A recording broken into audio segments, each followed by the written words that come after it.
दादू वेझो जोही लग मेलो फ़कीर अलहदाद गिरैबड़ी जो पंहिंजे आख़िरी पुॼाणी ते पहुतो। मेले में सिंध ऐं पंजाब ने मशहूर पहलवाननि मल मुक़ाबले में हिस्सो वरितो। मल मुक़ाबले में हिस्से में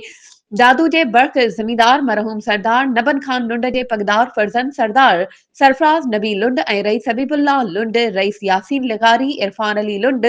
रईस रांझन खान लुंड, अली जूनियर सूफ खान समेत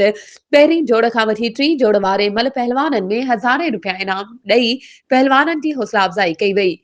ऐं रईस हबीबुल्लाह लुंड, सरदार सरफराज खान लुंड, रांझन खान लुंड आयल सहाफ़िन खे सिंध जी सक़ाफ़त अजरक टोपी ओढ़ाई ऐं सरदार सरफराज खान लुंड मीडिया सां ॻाल्हाईंदे चयो त मल पहलवान रांदि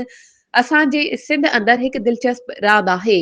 असांखे हर शहर अंदरि मल मुक़ाबला कराइण घुरिजनि। वधीक ख़बरुनि ऐं अपडेट्स जे लाइ असांजे चैनल खे सब्सक्राइब कयो